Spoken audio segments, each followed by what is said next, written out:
Hi guys, and welcome back to my channel. So for today's video, I chose one of my games which I played quite a long time ago. I played this game in 2010 in an Asian Championship, which was in Philippines. So in 2010, I became Asian champion. And this game was one of the most important game in the tournament. In this tournament, I played 9 rounds, and this game was my 7th round. This game was against the strongest chess player in that tournament. She was, I believe, in top 5 women in the world. And I played this game as black. And I remember when I wanted to prepare for this game, it was quite challenging for me because I didn't know what to play as black, and she was a d4 player. So if you want something which is, doesn't have a lot of opening preparation and you don't need to memorize a bunch of moves, so then keep on watching and I hope you will enjoy this game. So as I mentioned, this was the 7th round of the tournament. My opponent is Ju Wenjun from China. Her rating was 2500 at that time, and I believe she was quiet among the top 5 female chess players in the world. So she was, really good. Okay, so she was playing d4, and I knew that she was playing d4. She's a d4 player, so I prepared for her d5, c4, and then I played knight c6. Yes, knight c6 is Chegorin variation, and this move is kind of rare because in this pawn structure, black doesn't want to block this pawn on c7, but the idea behind knight c6 is that black is trying to get his pieces, or my pieces, out so quickly. So I want to attack the center and I want to just bring my pieces out. So it's about white controlling the center with the pawns, and black wants to hit the center with the pieces. Okay, so she played here knight c3, which is a logical move. Let me actually add this evaluation bar, as you can see on your screens. So I played d takes c4. I was aware of this move, so I played d takes c4. She played d5 here, and then I played knight e5.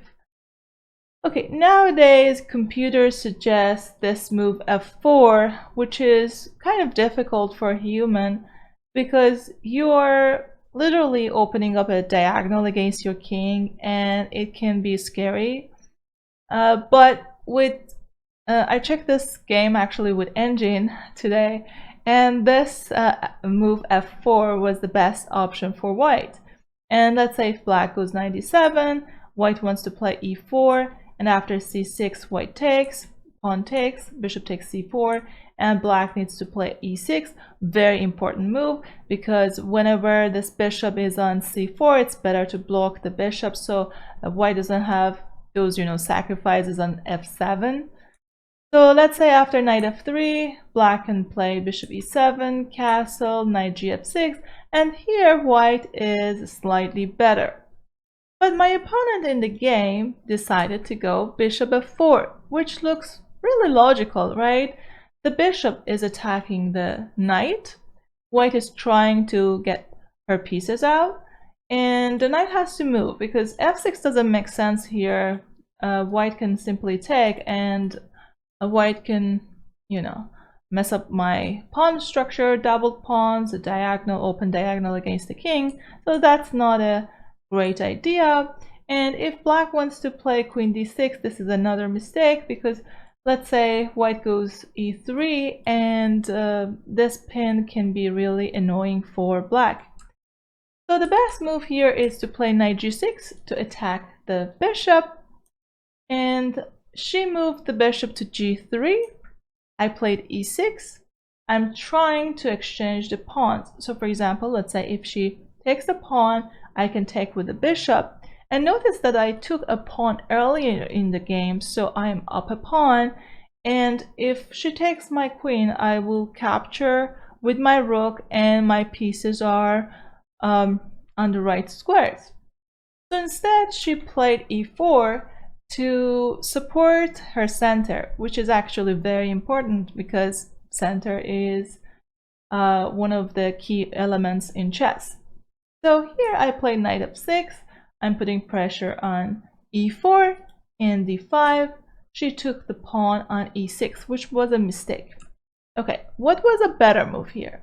A better move here was to play bishop takes c4, developing the bishop, getting that pawn on c4, and also putting pressure on e6. Now, the best move for black is to take on d5, and here e takes d5 actually is a mistake, or it's better to say maybe inaccuracy. It's not the most precise move in this position.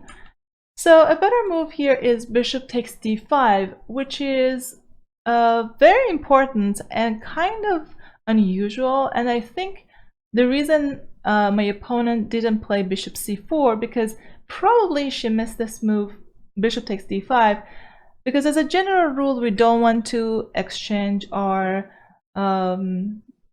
bishop pair. I mean, basically, we don't want to lose our bishop pair. And after bishop takes d5, I mean, black can take on d5, but then queen takes d5, and white has a more comfortable position here. Why? Because if I take, white is going to take here, and the pawn will be hanging. And if white can take the pawn, so imagine I play a bad move like bishop e6, if the knight takes on c7, it's not only a check, but a beautiful fork, and white can win the rook. And if the bishop goes to d6, it doesn't help, because simply white can take the bishop, pawn takes, and again, this fork on c7 is winning. So it's really difficult to protect the pawn, and if the pawn moves to c6, obviously we can play knight c7 again. So that's why this position is better for white, and here black should not exchange the queens, so the best move is to play bishop e7, and here computer says, okay, it's around 0.5, 0.6, it means that white is slightly better because white has more space and a better development. Anyway, let's go back to the game. In the game, my opponent took on e6, I took back with my bishop, and notice that my pawn is protected, so she can't win my pawn. So she played f4, which is a logical move. Why? Because let's say if she just continue with knight f3, I can play, let's say, c6, and here black is up a pawn, and white doesn't have compensation here, and white is, I mean, inferior here basically.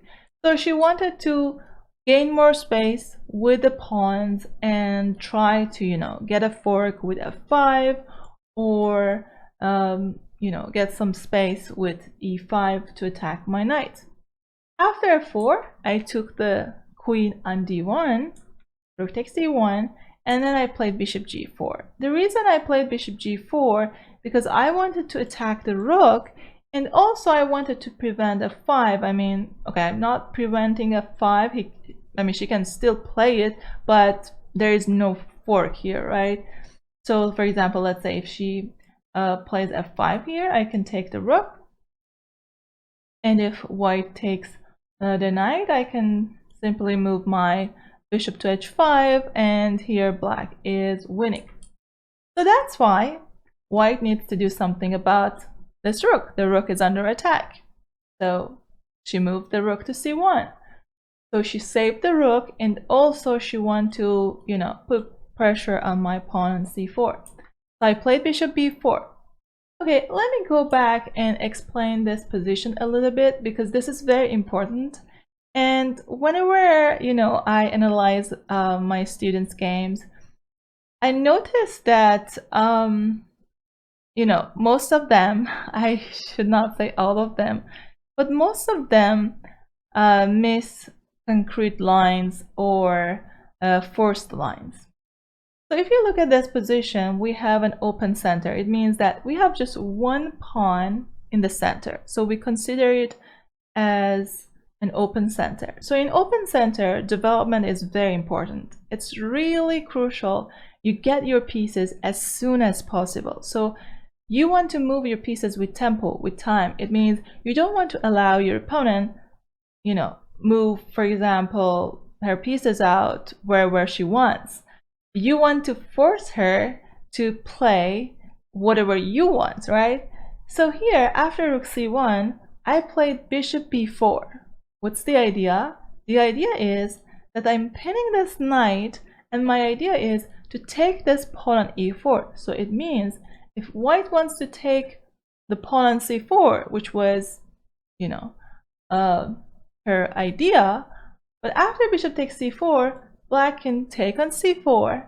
I'm winning the pawn on c4, but also I'm putting pressure on c3. Let's say white continues with knight f3. I can castle short. Black is safe. White cannot take the knight. And if white castles, okay, now we need to do something about this knight. So we can take the knight first. Rook takes knight. And now I want you guys to pause the video and find the best move for black. How can black get a fork and win material here?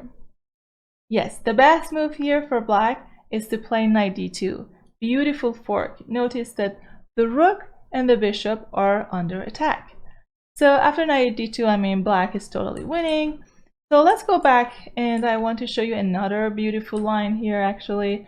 So instead of knight f3, if white plays knight e2 instead, black can castle long this time.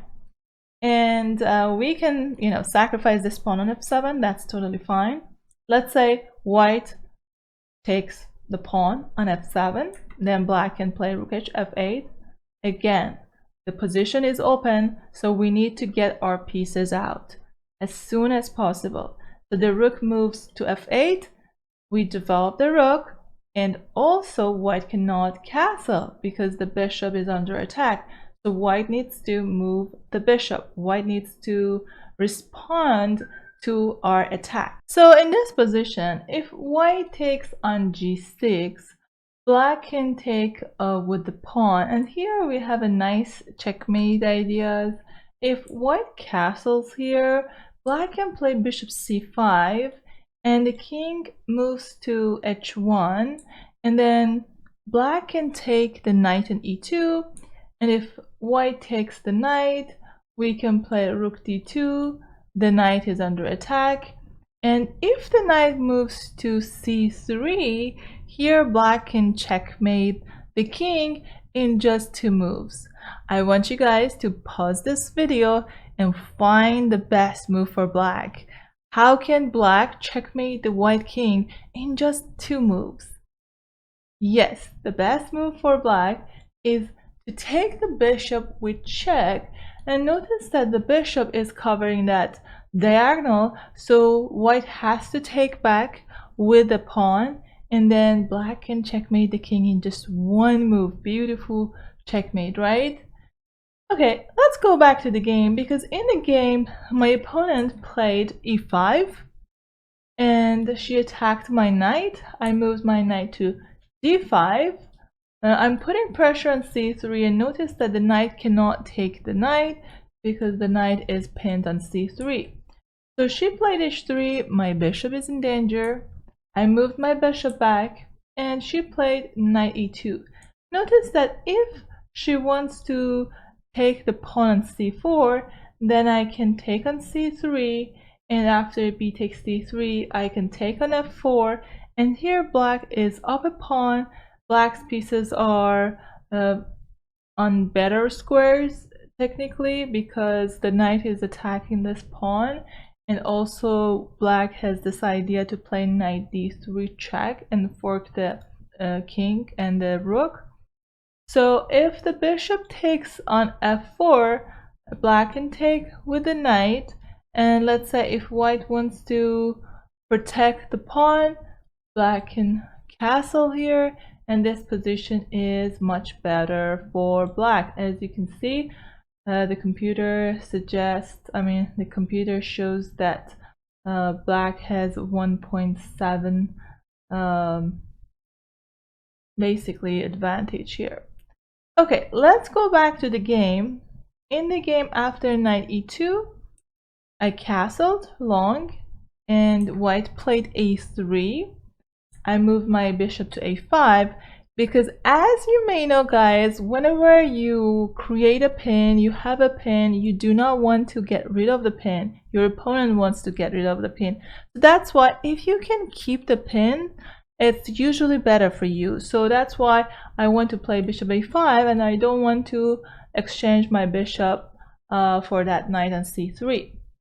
So she played bishop f2 here. Notice that if white moves the knight to d4, this is not a good move because I can simply take the knight on c3, and after b takes c3, I can take the knight on d4, and she can't take back because the pawn is pinned. And after knight c3, if she wants to take my bishop on f5, now I have a discovery check. So here I can play knight a2 check. The king is in check, and next move I'm gonna pick up the rook. So that's why in the game white played bishop f2. White can't move the knight, and if the knight doesn't move, it means the bishop can't move. If the bishop can't move, it means that the rook can't move, right? So she played bishop f2 with the idea, okay, maybe she wants to push this pawn on g4 so she can fianchetto the bishop to g2. And then I took the pawn on f4 because after moving this bishop, the bishop is no longer protecting the pawn on f4, right? So bishop f2, knight df4, knight f4, knight takes f4, bishop takes f4, bishop takes c4, and here black is still up a pawn, but now I have a great move because notice that white wants to castle short, right? And once white castles short, then it's easier for her to defend her position. So that's why I need to prevent her castle. So I moved my bishop to d3. What's the point? I'm controlling this square, and as you know, we can't go through check when we want to castle, so we can't castle through check. And if the bishop takes my bishop, I can take with the knight, and then I'm gonna win an exchange at least, right? King here, I take, she takes, but now I'm up an exchange. So that's why she didn't take on d3. Instead, she played bishop g3 to attack my knight. I took on g2, so I calculated like 2-3 moves ahead here. So I took with check. She wanted to play king f2 to attack my knight. Then I took the bishop on c4. She took my knight on g2. It seems that we had like even trade here, but I want to get a skewer. I want to get my bishop to d5 to attack the king and the rook here, right? But the knight on c3 is covering this square on d5. That's why I need to get rid of this defender who's controlling this square on d5. And after she took on c3, I checked on d5. And here she resigned because let's say if the king moves to g1, I can simply take the rook, king takes, and here black is plus 4 points, as you can see. And I mean, this is a hopeless position for white, so she didn't continue the game and she resigned at this point. So basically, this was the most important game in this tournament for me. So in this Asian championship in 2010, I drew my next 2 games. This was the 7th round. I drew 2 games, I mean the last 2 rounds of the tournament, and then I became the Asian champion for the first time for my country and for myself as well. So this was a very nice moment for me because I didn't think that I would win this tournament before the tournament because I was not top seed, and I think I was number 13th in the first ranking list of the tournament. So it was a really nice victory for me. And since I won this tournament, I got qualified for the World Cup. And World Cup is a tournament which happens, every 2 years. And just 64 players, like female players, play in the World Cup. And every participant in World Cup should basically get qualified. So it's like the best 64, women chess players from all over the world are playing in this tournament, in this, competition, which is very hard. And the champion of World Cup will be awarded the title of world champion. So I hope you guys enjoyed this game and also enjoyed these stories. If you liked this video, please give it a thumbs up. And if you have any suggestions, please write me in the comment section. And thank you very much for watching. I'll see you soon. Take care.